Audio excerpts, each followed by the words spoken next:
nama rabbi uffata isaa laalanii ibadaa isaa laalanii haasawa isaa laalanii ilmi inni himu laalanii yaboo warra jannataati jaan kan keessisaa duwwaa jaabar sheekutii manzaraa tanaabe digale hoggi asirra dhufu subhanallah maasha Allah siinja hoggi gaddeebe immoo sigale maasha Allah san quban qabu isa kanama waliin fitu isa kanama waliin naqu isa kagartee hayyoota irra nama bobbaasu jechuudha sigale arra hoota gabbaati akkuma gaazaa qoma dhawattan sanitti harargeefis qoma dhawadhaati taa qabsaawa keenya kagartee faarsee bulaa kiyya hoojee jecha kiyya kana fuudhee walli jijjiire san malee mee namnummaan garteen nama jani laalan gartee haa achi jiru mee laala caalaa bultumee sansaniifin hin tuqinaa jala bakka fedhe yoo jiraate gartee wanni sabasaa isa quutti sigale saniifu sheekotiin manzara waan sheekha qabna jettanii yoo shayxaana qabna jettanii abdatan malee sheekha qabna jettanii abdatan hin qabdu sakkareeyyaanis bitamee jira garimmoo waadaa seenaniifi jiran maal jaan ganda keenya tuqanii maarree keenya tuqanii faamilii teenya tuqanii tanaaf hin dubbanne isin kijibdu nam tokko ka faamilii isaanii buun jiru sigale nam tokko ka faamilii isaanii buun jiru kiisha isaanitti yoo bu'an malee saniifu sakkareeyyaa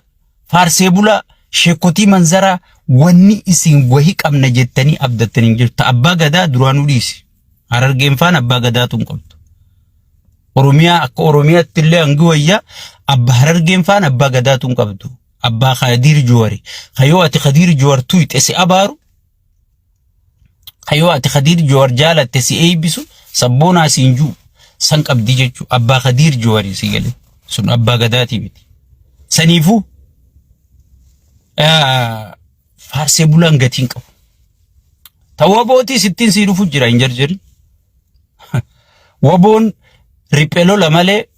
warra biyya bulchuu miti adeero wanni isin hubattan amma maal jaan faarsee bulaan manzaraa kun irra guddaan gaafa maarree gaafa waboon harargee keessa sossoo nuti gartee soomaleen dhufnaan soomalee dhoynee deebisuu turree jaan adeero mootiin gaafasiitii fi shayxaanni walatta yoo amma waboon kee piipii fannoo waboon jaare piipiin jaaratte kanaan dhawajee piipiin duubaa qawwee guutaafi durammoo mootummaan Itoophiyaa ummata sarratti naman hidhachiisuu jechuudha saniifi waboon dur dha'ee deebisuu danda'a jechuudha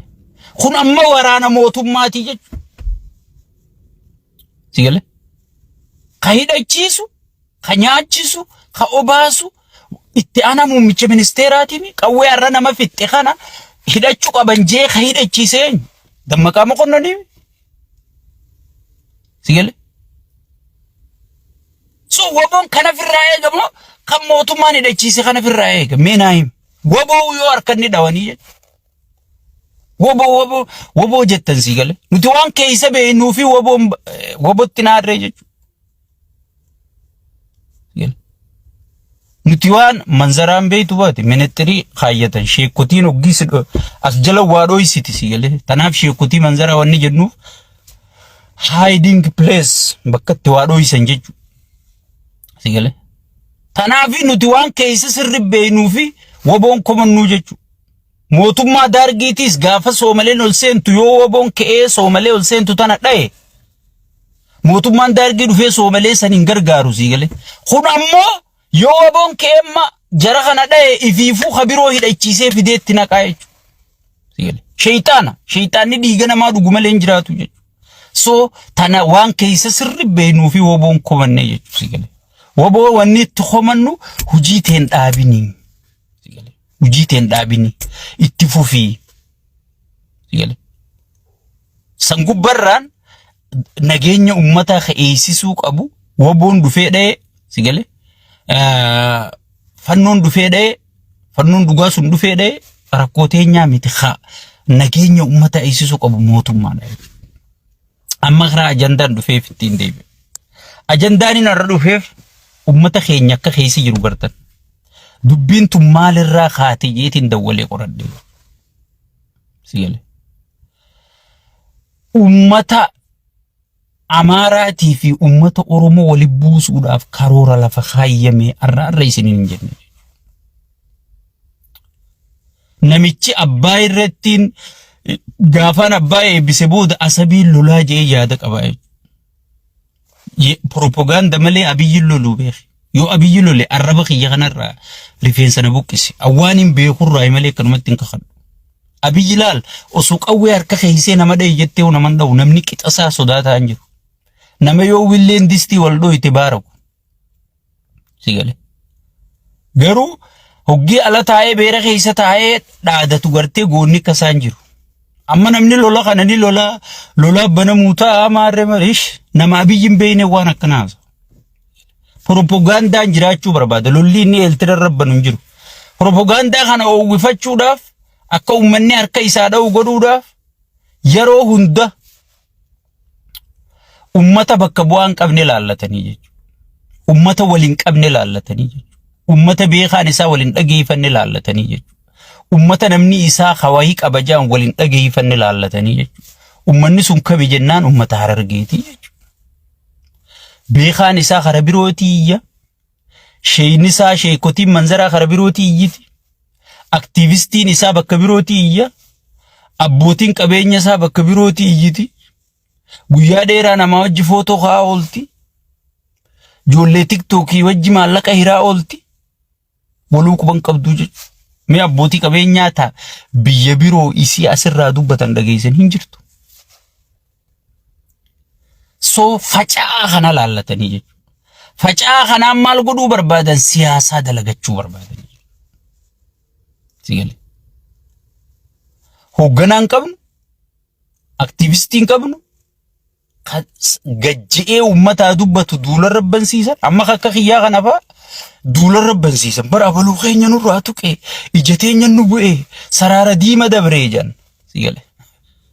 akka kiyyaa kana marra irratti ololchiisan saraara diima dabree bara ka abbuta bara abaluu nurraa tuqee abbaa miskiinaa maarree nurraa tuqee abbaa keenya miitirkishoo nurraa tuqee Sinjan kakak iya kama wa arke dubbatu kan akkas jadi garte warra ija cufa ta'e ka garte afaan dheeratu malee sammuun qullaa kana wali qabatanii ati goota bar waan dubbattu beeyta waan dhiiftu beeyta janiin sigale so diigama ummata Harargeetii yeroo hunda ibidda qabachuu barbaadanii gaafa jijjiiramni dhufe yaadan abdiillee dura wayyaaneen eenyu fayyadamte ummata Harargee fayyadamte ichi abdiillee buqqisi janiini ficcisiisanii Jabuutii keessaa deengadda sheexaantichi eenyu fayyadame ummata Harargee fayyadame arra horroo guduruu keessaa eenyu fayyadamu jiran namni horroo guduruu Wallaggaatti sichuma jira bar nama isaanii bu'ee garte waay maaliif Harargee qofa bu'an bakka hundatti deengadda gaafa aruuza guutuu guban bar dhugaa dubbachaa yaa'u qabna dhugaan lamaa miti takkuma dhuguma